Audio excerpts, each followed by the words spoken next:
Turbo Tim here, video 3 on our white Cruze. We're testing the ported intake today. So last video we did the Z04 in 60s and the car made 185, 186 wheel horsepower. And today we installed the ported intake and we're gonna do a pull and see how it does.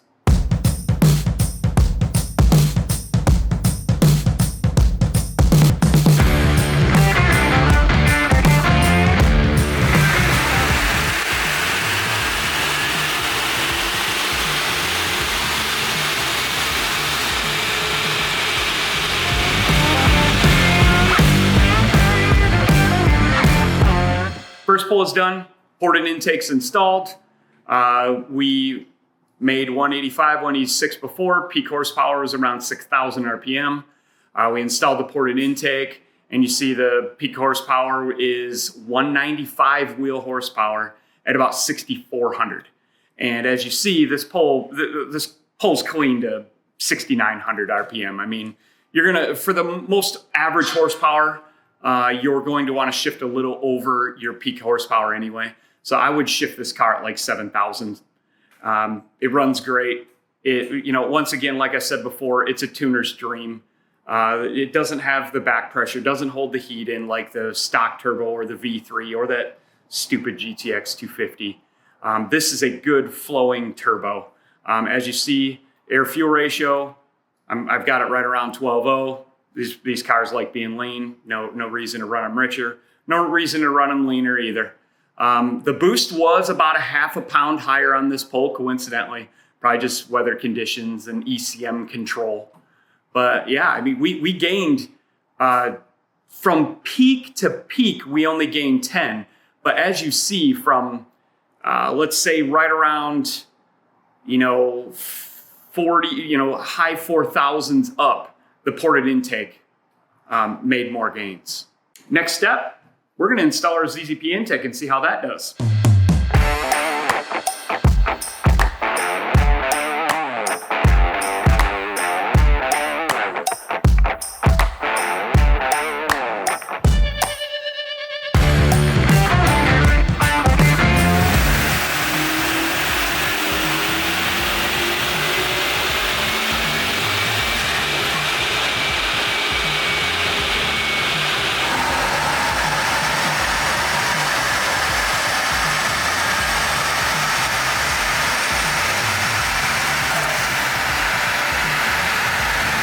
Results are in.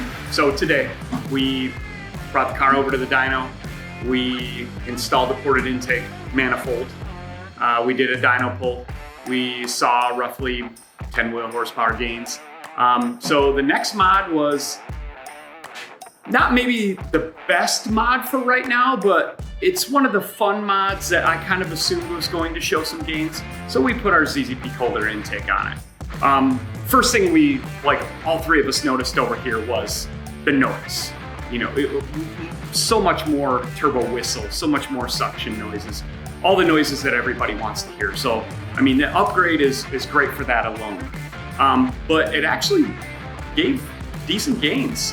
We gained 10 wheel horsepower adding the ZZP intake over the stock airbox. So to start, we have KO4 and 60-pound injectors, made 186 here. Pretty smooth dyno curve. The pull today, we installed the ported intake manifold. We got 195 wheel horsepower out of it, but it's starting to bobble up here in the upper RPMs. My speculation is probably valve springs. I mean, I am revving this thing to 7,000 RPM. 7,000 RPMs right here. I'm literally completing the dyno pull as I hammer the rev limiter.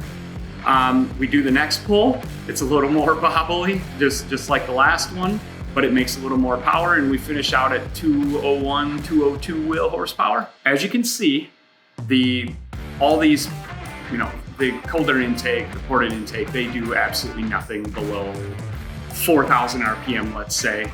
Right around 4,000 RPM, the ported intake and our ZZP intake is already showing gains over the stock airbox. And they show about the same gains, single digits, low single digits, up to around 5,200 RPM. And then right there, they both really start to show off. The ported intake saw about 10 over the stock, intake with the walls in it still. And then our intake, gave it another 10 on top. This car, the whole goal was best bang for the buck, all on 93 octane. All you 91 guys out there, I mean, your gains are gonna be similar. I'm just gonna have to knock your boost down a little bit because of the 91, but your power curve's gonna be the same. One nice thing about not having as high a boost is you're not gonna float the valve springs as quickly. So, you won't have to do valve springs as quick as we will. But I will say, I think one of the next mods we're gonna have to do is valve springs. Just to verify this, we'll throw a set of valve springs in it, and if the power curve is smooth all the way to 7,000 plus, and if they're starting to float already at mid 5,000s, then we might see significant gains at 7,000 plus. So stay tuned.